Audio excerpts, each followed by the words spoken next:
আপনি ডক্টর, আপনার সাকিব খান তো আপনার খুব কাছের, তো এটা কি আপনার সাথে কিনা, মানে ওনার সাথে আমার বিয়ে হবে কি হবে না এটা না, এটা তো বলা যাবে না।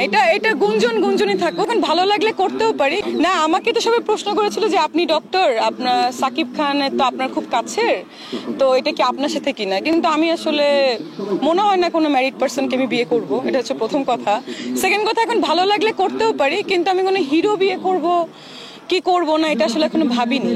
যদিও সাকিব ভাইয়ের সঙ্গে আমার রিসেন্ট একটা ছবির কথা চলছে, এখন সে কেন বলেছে, কাকে নিয়ে বলেছে, এটা আমি আসলে জানি না। আমাকে অনেক জার্নালিস্ট ফোন করছে যে ডক্টর তো আসলে আপনিই আছেন, আর কেউ নেই, বিকজ সাকিব ভাইয়ের সাথে আমার অনেকবার দেখা হয়েছে রিসেন্ট। আমি জানি না এখন বাকিটা, আর জানলেও আমি আসলে না, আমি জানলেও এখন আসলে এটা খুব বলতে চাচ্ছি না, মানে বাট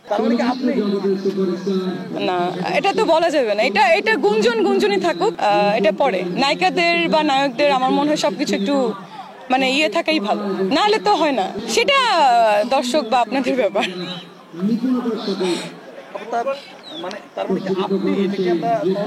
না, এটা তো আসলে এখন বলা যাবে না, কোনো কিছু তো এখন বলে দিলে তো থাকে না, ওটা বলবো, দেখা যাক। বাট আমার সঙ্গে তার খুব কথা হচ্ছে একটা সিনেমার ব্যাপারে, দেখা হচ্ছে। মাঝখানে ইন্ডিয়াতে গিয়েছিলাম, আবার যাব আমি, কালকে আমার ফ্লাইট কলকাতায়, তো ওটা বিষয় না, ওটা পরের সিনেমা গেল।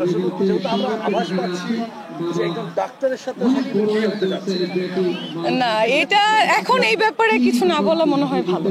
মানে ওনার সাথে আমার বিয়ে হবে কি হবে না এটা না, বাট আমি রিসেন্ট বিয়ে করব, বাট এখন না, আরো 1 বছর পরে। বাট কাকে করবো এটা তো এখন অবশ্যই, he is very beautiful and smart, অবশ্যই পছন্দ হয়।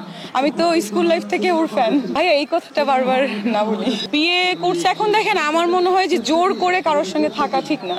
মানুষের এটা তো আসলে আমাদের বেঙ্গলি মেন্টালিটি যে একজনকে নিয়েই ঘর করতে হবে।